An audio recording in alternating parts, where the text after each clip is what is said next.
Amén, gloria al Señor Jesucristo. Amén. Dice la palabra del Señor de esta manera: y pasando Jehová por delante de él, proclamó Jehová, fuerte, misericordioso y piadoso, tardo para la ira y grande en misericordia y verdad, que guarda misericordia a millares, que perdona la iniquidad, la rebelión y el pecado, y que de ningún modo tendrá por inocente al malvado, que visita la iniquidad de los padres sobre los hijos y sobre los hijos de los hijos hasta la tercera y cuarta generación. Amén. Dando gloria a Dios, puede tomar asiento en esta mañana. Amén. Y vamos a estar, gloria al Señor, mirando hoy el tema acerca de la desintegración de la familia. La desintegración de la familia. Esto es causa de la desintegración de la familia, es causa del divorcio como señal de maldición generacional. El divorcio es como señal ¿de qué? De maldición generacional. El divorcio es una de las muchas señales de maldición generacional, es decir, un mal que persigue muchas familias, generaciones tras generaciones. Dice la Biblia en otra versión, en Éxodo 34, 6 al 7, dice: pasó delante de Moisés diciendo en voz alta: el Señor, Dios tierno y compasivo, paciente y grande en amor y verdad, por 1000 generaciones se mantiene fiel en su amor y perdona la maldad, la rebeldía y el pecado, pero no deja sin castigo al culpable, sino que castiga la maldad de los padres en los hijos y en los nietos, en los bisnietos y en los tataranietos. Dice Romanos 5 a 12, amén, la palabra del Señor Jesucristo, amén, nos dice, gloria al Señor, de esta manera en esta mañana. Romanos 5, gloria al Señor Jesucristo, verso 12 dice: por tanto, como el pecado entró en el mundo por un hombre, y por el pecado la muerte, así la muerte pasó a todos los hombres, por cuanto todos pecaron. Amén, esa es la verdad. Por cuanto un hombre, amén, pecó, todos hemos sido destituidos de la gloria de Dios. Así como se transmiten las bendiciones, también se transmiten las maldiciones. Es por eso que hay familias plagadas por enfermedades de carácter genético o hereditario. También hay familias asiadas por males de carácter emocional o psicológico. Podemos ver en Deuteronomios 32, verso 5. Amén, la palabra del Señor Jesucristo, amén, nos habla de esta manera. Deuteronomios 32, 5. Dice, gloria al Señor: la corrupción no es suya, de sus hijos es la mancha, generación torcida y perversa. Es decir que, aleluya, por causa de un divorcio en una familia, esto va de generación en generación. Es decir que es como una mancha más de pecado. Amén, porque el hombre desde que nace siendo un pecador. Amén, por cuanto desde el nacimiento nacemos pecadores y por lo tanto necesitamos de un Salvador, y es llamado Jesucristo. En su nombre nosotros tenemos el perdón de los pecados. Isaías 57, verso 3 al verso 4, dice la palabra del Señor: mas vosotros llegaos acá, hijos de la hechicera, generación de adúlteros y de la fornicaria. En verso 4 dice: gloria al Señor, ¿de quién os habéis burlado? ¿Contra quién ensanchasteis la boca y alargasteis la lengua?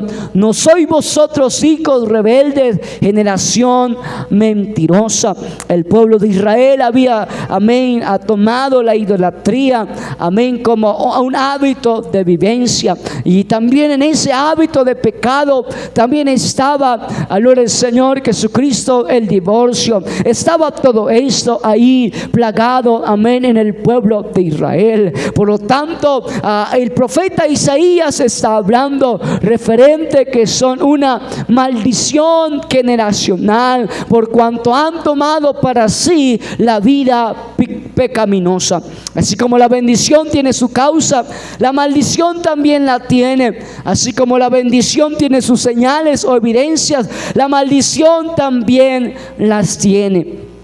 La causa de la bendición es la obediencia a Dios, temor a Dios. La causa de la maldición es la desobediencia a Dios, es decir, el pecado. La causa de la bendición, ¿cuál es?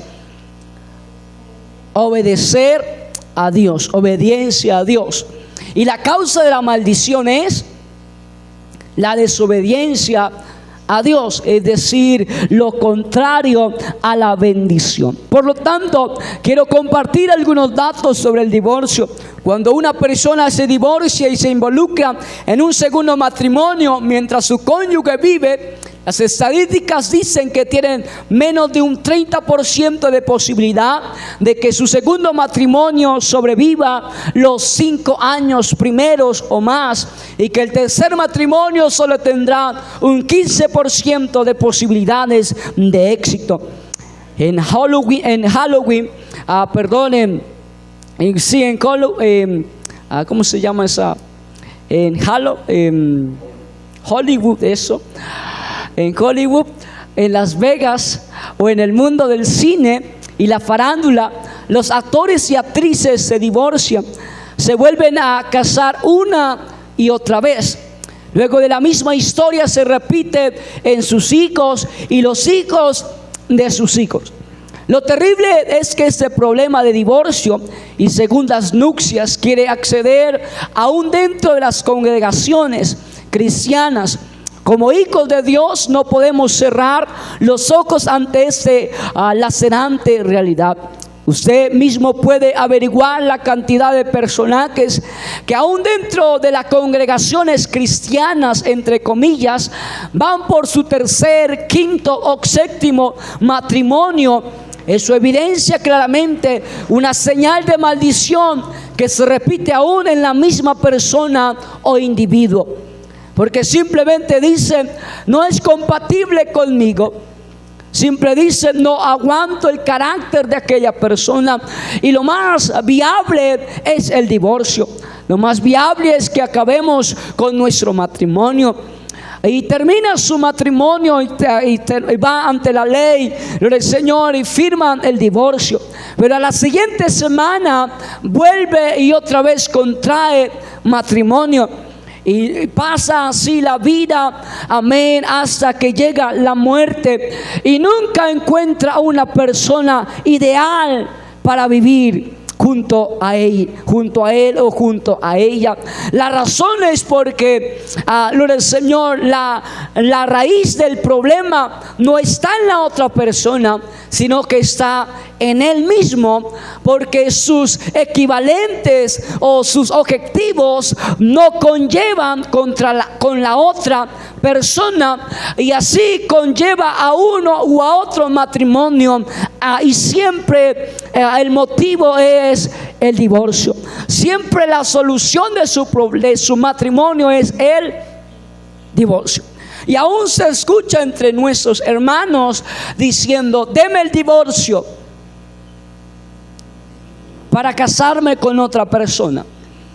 Y como en nuestra iglesia no existe el recasamiento, entonces dice, mejor me voy de esta iglesia y me voy a congregar a otra iglesia, porque ahí sí aceptan mi pecado.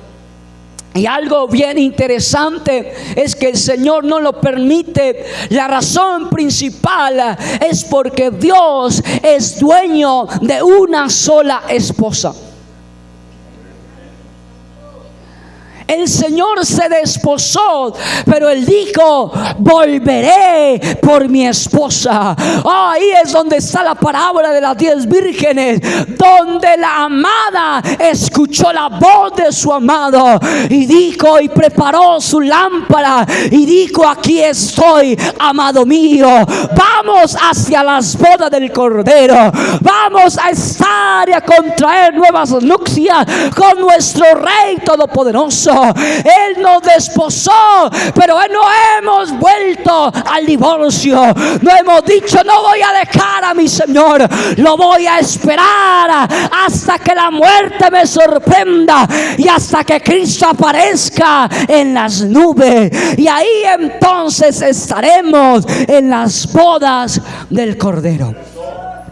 Gloria al Señor Jesucristo. Por lo tanto, la primera razón es que el Señor Jesucristo dice que volverá por su amada. Muchas son llamadas esposas entre comillas, pero Él dice: una es mi amada, una es la paloma mía, una es la que yo desposé, una es la que yo voy por segunda vez. Por lo tanto, el Señor dio una señal de amor, que el matrimonio es hasta que la muerte nos separe. Así que en nuestra iglesia no cabe, gloria al Señor, la palabra divorcio. Los hijos de pareja divorciada tienden a ser más propensos a conflictos. Debido a sus mayores posibilidades de problemas de conducta, tienden a pasar más tiempo en la cárcel. Su capacidad de sociabilidad disminuye. Según algunos estudios, también son más propensos a enfermedades, aleluya, físicas y mentales, puesto que también a encarrarse en su propio mundo. Actúan así de forma más agresiva y de forma sutil. Luchan por tener apoyo emocional. Esto hace que tomen más tiempo de lo normal para poder tener un adecuado desarrollo. Además, según las estadísticas generales, estos hijos de parejas divorciadas, en caso de llegar a casarse, el flagelo del divorcio tiende a repetirse una vez más en sus hogares. ¿Por qué razón tiende a reflejarse en sus hijos? Porque ellos nunca vieron a unos padres que se sostuvieron en el matrimonio hasta que la muerte los separase, sino que vivieron en un hogar donde la otra fue que los separó, donde el otro fue que los separó, donde el problema fue que los separó, y por lo tanto sus hijos tienden a llevar ese ejemplo a su hogar, y por lo tanto, amén, su matrimonio llega a el fracaso. Una persona divorciada y que ha contraído segundas nupcias mientras su cónyuge vive, no tiene la autoridad moral, escuchen muy bien, no tiene la autoridad moral para aconsejar a una persona que tiene problemas en su matrimonio, y mucho menos a sus propios hijos. Cuando una persona, gloria al Señor, se divorcia de la pareja que aún vive, esa persona pierde totalmente la autoridad sobre sus hijos y sobre las otras personas que lo rodean. Porque no hay una autoridad moral para decir: mira, mi matrimonio aún todavía sobrevive porque estamos todavía al pie de la lucha. Él no puede decir con autoridad ello, porque su primer matrimonio ha fracasado y ahora está en el segundo. Por lo tanto, amada iglesia, usted y yo no podemos perder la autoridad moral para aconsejar a otras personas, y aún para aconsejar a nuestros propios hijos, porque nuestros propios hijos pueden decir: yo tuve a un padre y una madre que aunque vinieron los problemas, aunque vinieron las dificultades, siempre se mantuvieron firmes y dijeron: hasta que la muerte nos separe. No nos vamos a alejar del uno al otro, no importa la enfermedad, vamos a estarnos firmes hasta que la muerte nos separe. Por lo tanto, Jesús no perdió la autoridad. Jesús, cuando murió, Él no perdió la autoridad. ¿Por qué razón? Porque Él murió en la cruz del Calvario, pero todavía su promesa sigue vigente. Todavía las bodas del Cordero siguen vigentes. Por lo tanto, el Señor tiene toda la autoridad de decir: en Él solamente está hasta que la muerte nos separe. El Señor no perdió la autoridad. Y si el Señor no perdió la autoridad, nosotros que somos sus hijos tampoco tenemos que perder la autoridad. Las maldiciones generacionales son evidentes e inimaginables. Veamos algunos ejemplos bíblicos. Abraham dijo una mentira. Podemos ver en Génesis 12, 10 al 19, podemos encontrar, amén, esta historia. Génesis 12, 1 al 19 dice: pero Jehová había dicho a Abraham: vete de tu tierra y de tu parentela, de la casa de tu padre, a la tierra que te mostraré. Gloria al Señor Jesucristo, amén. Verso 10. Hubo entonces hambre en la tierra, y descendió Abraham a Egipto para morar allá, porque era grande el hambre en aquella tierra. Gloria al Señor Jesucristo, porque había hambre en aquella tierra. Y aconteció que cuando estaba para entrar en Egipto, dijo a Sarai su mujer: y aquí, gloria al Señor, ahora conozco que eres mujer de hermoso aspecto. Oiga, hasta ese día Abraham reconoció que Sara era hermosa, de hermoso aspecto. Llevaba tantos años viviendo con ella, que hasta este punto de hambre dijo: ahora conozco y comprendo que eres mujer de hermoso aspecto. De pronto pudo haber sido el hambre, ¿cierto? El hambre que llevó a decirle aquello. Amén. Es decir, que no vaya a ser como Abraham, cuando usted en el hambre le diga a su esposa: estás hermosa, para que le des de comer. No, debe siempre decirle que ella está hermosa. Amén. Y cuando cuando te vean los egipcios, dirán: su mujer es, y me mandarán a mí, y a ti te reservarán la vida. Es decir, que Abraham, para poder defender su vida, dijo una mentira, y tal mentira la llevó, gloria al Señor Jesucristo, hasta aquel rey, hasta aquel faraón. Pero el faraón, gloria al Señor, dio cuenta de ello, y por lo tanto él dijo: Abraham, ¿qué has hecho conmigo? ¿Por qué no me declaraste que era tu mujer? Amén. Entonces, gloria al Señor, el rey se dio cuenta, amén, de que Abraham había dicho una mentira. Pero esa mentira no se quedó con Abraham. Esa mentira llevó hasta su hijo espiritual, a su hijo, amén, carnal, que se transmitió a su hijo Isaac. Podemos ver en Génesis 26, verso 7. Génesis 26, verso 7, dice la Biblia: y los hombres en aquel lugar preguntaron acerca de su mujer, y él respondió: es mi hermana. Porque tuvo miedo de decir: es mi mujer, pensando que tal vez los hombres del lugar lo matarían por causa de Rebeca, porque ella era de hermoso aspecto. Note que aquella mentira que dijo Abraham no se quedó en ese matrimonio, sino que esa mentira se trasladó a su hijo Isaac. E Isaac también hizo lo mismo. Amén. Mintió ante el faraón y dijo: es mi hermana. Es decir, que esa mentira que dijo Abraham, amén, fue transmitida a su hijo Isaac. Pero también vemos que la misma esposa de Isaac engañó, aleluya, dijo una mentira a Jacob, su hijo.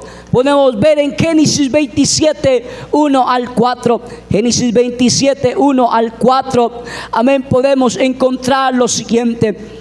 Aleluya. Aconteció que cuando Isaac envejeció y sus ojos se oscurecieron, quedando sin vista, llamó a Esaú su hijo, y el mayor le dijo: hijo mío. Y él respondió: heme aquí. Y él dijo: he aquí, ya soy viejo y no sé el día de mi muerte. Toma pues ahora tus armas, tu alcaba y tu arco, y sal al campo y tráeme casa. Y hazme un guisado como a mí me gusta, y tráemelo y comeré, para que yo te bendiga antes que yo muera. Ahí estaba, gloria al Señor, amén, aleluya. Ahí estaba, gloria al Señor Jesucristo, la esposa de Isaac. Estaba incitando a Jacob, su hijo, a que engañara a su propio padre. Y podemos mirar que Jacob, su significado es engañador, amén, por la razón de que, aleluya, la esposa de Isaac, amén, lo llevó a la mentira, amén, y su hijo entonces llevaba esa maldición generacional. Es decir que, aleluya, inició con Abraham y terminó con Jacob, amén, aleluya, el hijo de Isaac. Es decir que fue de generación en generación. Pero ahora podemos encontrar lo siguiente. Podemos encontrar que David pecó y cometió pecado sexual y de asesinato intelectual. Es decir que cometió dos pecados. El primer pecado, ¿cuál fue? Pecado sexual. Y el segundo fue un asesinato intelectual, es decir, un asesinato ya planeado. Podemos mirar en 2 de Samuel 11, 1 al 27, podemos encontrar lo siguiente. Aconteció en el año siguiente, en el tiempo que salen los reyes a la guerra, que David envió a Joab y a con él sus siervos y a él todo Israel, y destruyeron a los moabitas y sitiaron a Rabá. Pero David se quedó en Jerusalén. David se quedó ¿en dónde? En Jerusalén. Sucedió al caer la tarde que se levantó David de su lecho y se paseaba sobre el terrado de la casa real, y vio desde el terrado a una mujer que se estaba bañando, la cual era mujer, aleluya, mujer que se estaba bañando, la cual era muy hermosa. Envió David a preguntar a aquella mujer, y le dijeron: aquella es Betsabé, hija de Elián, mujer de Urías Eteo. Y envió David mensajeros y la tomó y vino a él y durmió con ella. Luego ella se purificó de su inmundicia y se volvió a su casa.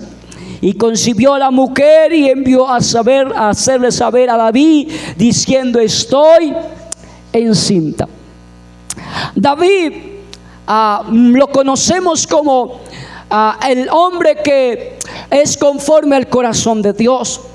David, como ser humano, cometió un grave error, y fue el Señor de aleluya, acostarse con la mujer que no era de él, es decir, con la de su siervo.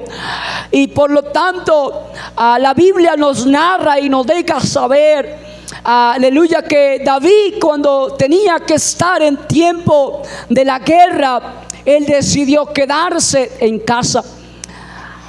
Y luego de esto, él miró por la ventana, amén, y vio a esta hermosa mujer que se estaba bañando. Todo entró por los ojos y luego entró a su corazón, y ahí en su corazón nació el pensamiento, amén, de ir y acostarse con aquella mujer.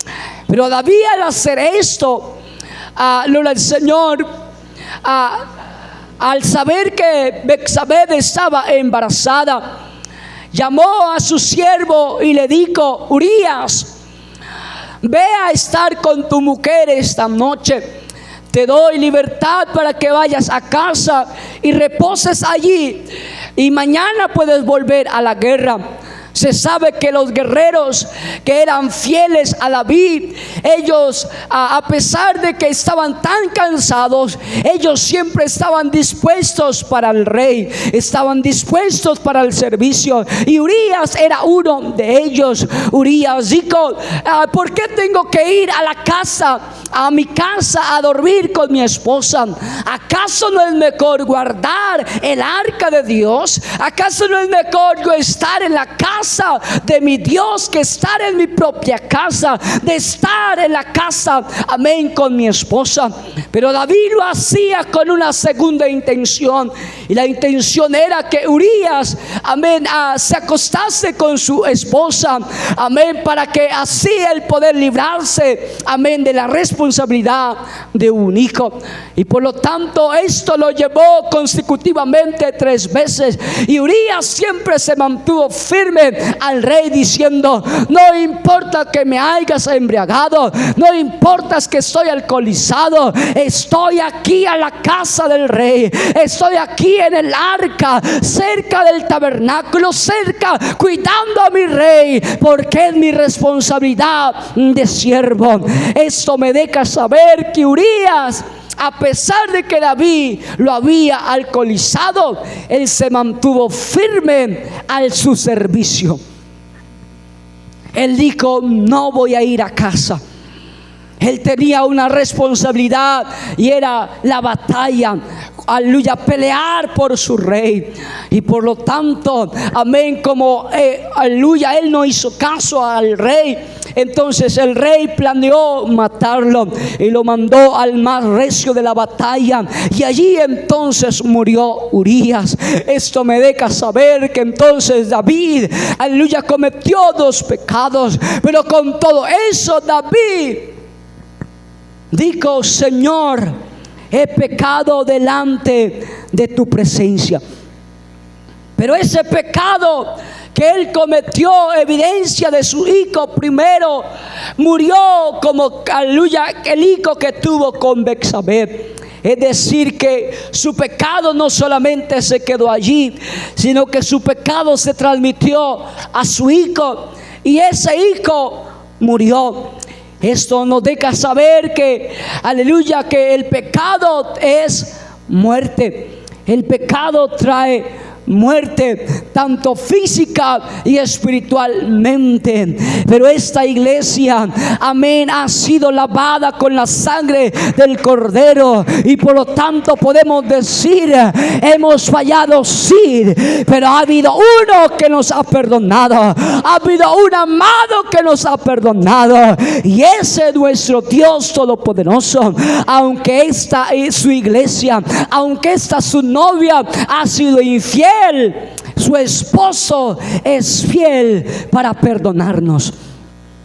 Eso es un acto más que el Señor nos dice: si alguno de los esposos falla, uno de ellos debe perdonarlo, para que así el matrimonio se haga que la muerte los separe. Es difícil perdonar, sí, pero usted con sus propias fuerzas no lo puede hacer. Pero cuando usted lo pone delante de la presencia del Señor, el Señor nos ayudará a restaurar nuevamente el matrimonio. El hijo de David con Betsabé murió, pero no solamente se quedó ahí. Podemos ver en 2 de Samuel 12:15 al 18, Amnón, su otro hijo, violó a su propia hermana llamada Tamar. Es decir, que no solamente se quedó con David, que había cometido, amén, aquel pecado, sino que se transmitió, amén, aleluya, ese pecado a Amnón, su otro hijo, amén, que aún violó a su propia hermana Tamar.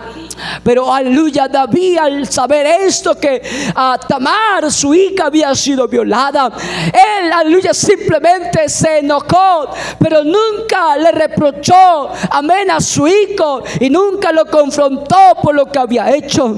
¿Sabe por qué razón no lo confrontó? Porque David había perdido toda la autoridad moral para reclamarle a su hijo lo que había hecho. Cuando, aleluya, los hijos ven que sus padres fallan en el matrimonio, ellos, aleluya, dicen: usted ya perdió totalmente la autoridad sobre mi vida.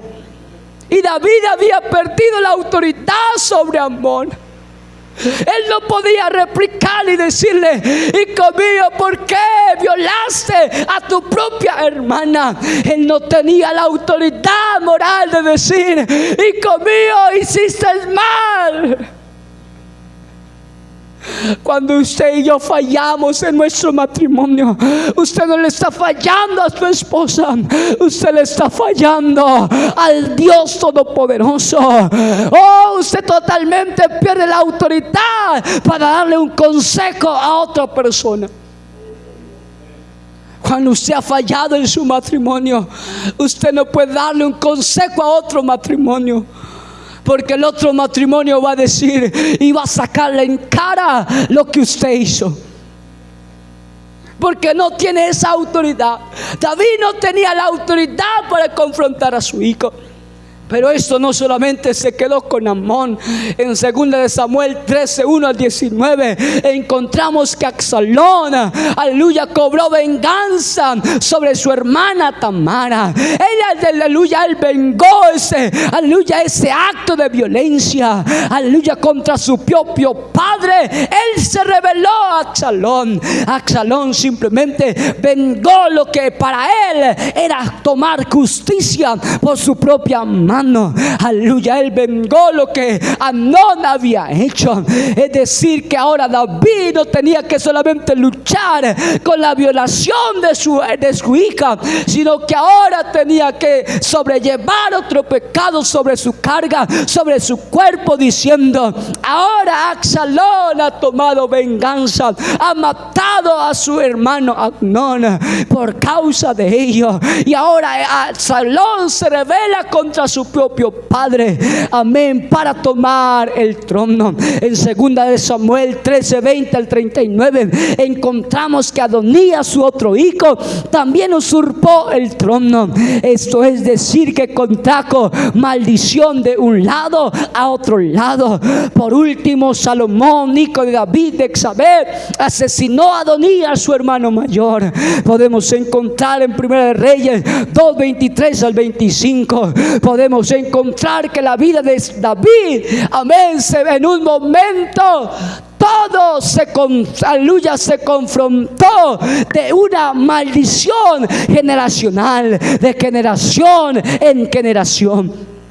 Aquel salmista David que dijo, amén, en su tiempo, aleluya, no voy a tomar, aleluya, no voy a matar a Saúl. Aquel David que un día dijo, antes de esto, él dijo: ¿cómo yo podré levantar mi mano contra el rey? ¿Cómo yo podré matar al rey Saúl? Ahora ese David, ahora que era rey, ahora había cometido un asesinato, ahora había cometido un adulterio. Y no solamente se quedó con él, sino que lo llevaron sus hijos también. Quiero decirle, iglesia, usted no puede permitir que haya divorcio en su iglesia.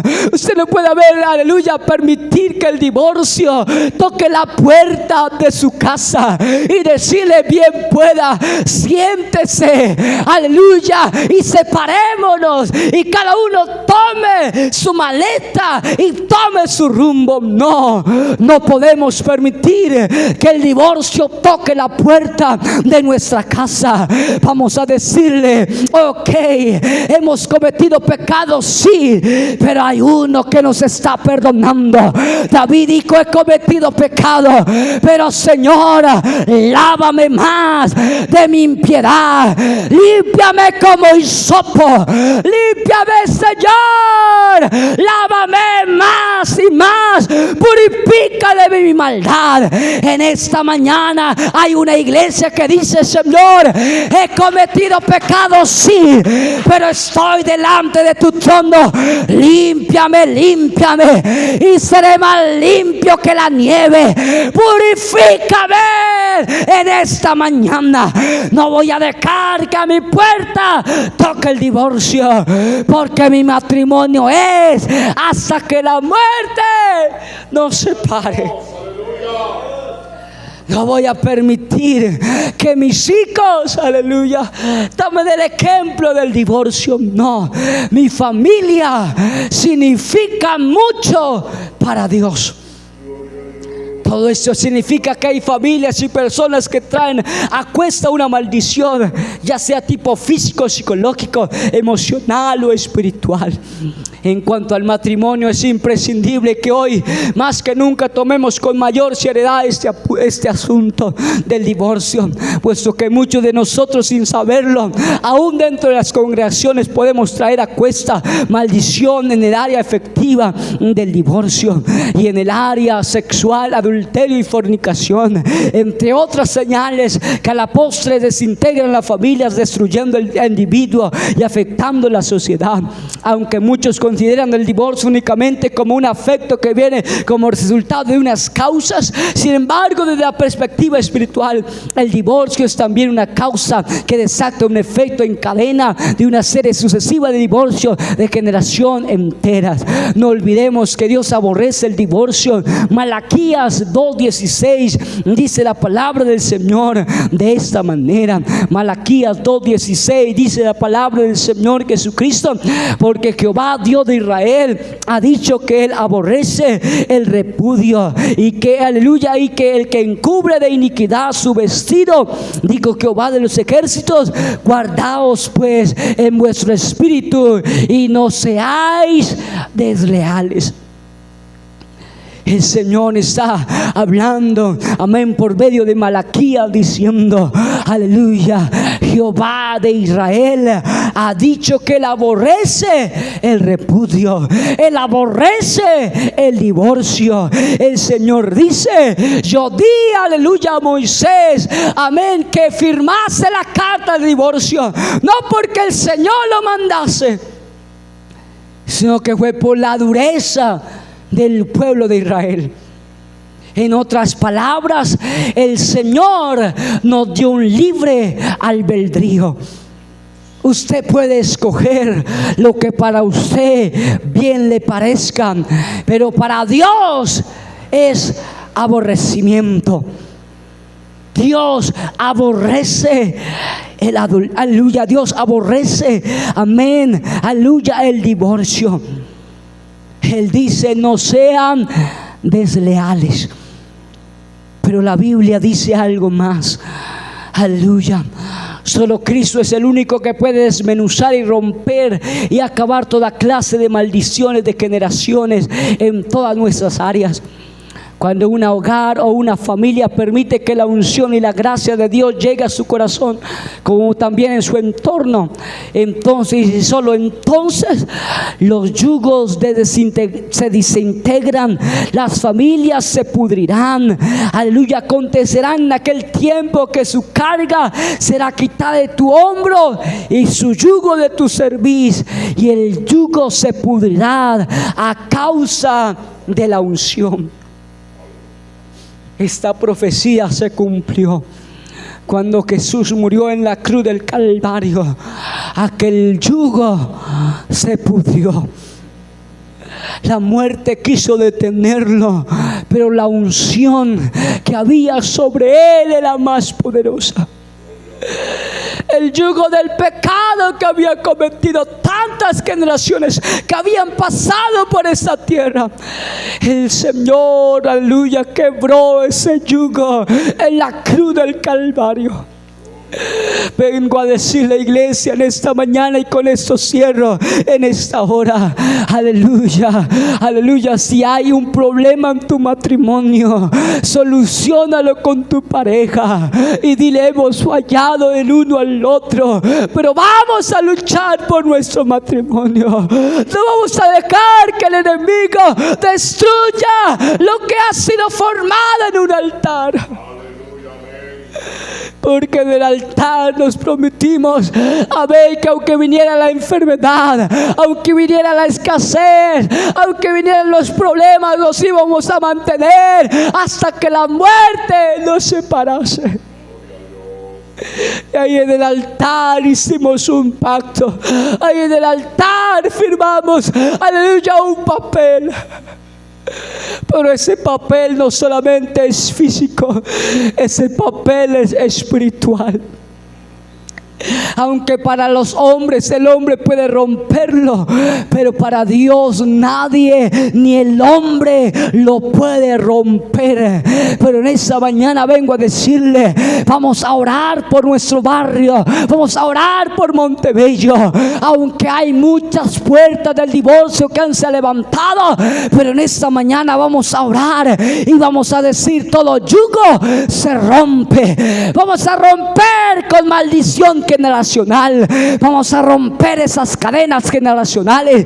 Hoy todo yugo se pudre. Hoy toda cadena se rompe en el nombre de Jesús de Nazaret.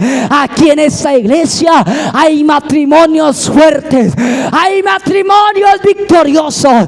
Aunque hemos estado en las buenas y en las malas, y muchos nos han dicho, ya terminen con su matrimonio. Vamos a decirle, no vamos a terminar con nuestro matrimonio, porque más grande es nuestro Dios, más grande es nuestro Rey Todopoderoso. Alguien en esta mañana puede levantar sus manos al cielo y comenzar a clamar por un matrimonio, a comenzar a clamar por una familia, comenzar a clamar por su familia en esta mañana, comenzar a clamar por sus padres, comenzar a clamar y decir, Señora, fortalece nuestro matrimonio, fortalece el matrimonio de mi padre y de mi madre, fortalécelo, Señor Jesucristo. No permita que pierdan la autoridad espiritual, no permita que pierdan esa autoridad que Dios nos ha delegado.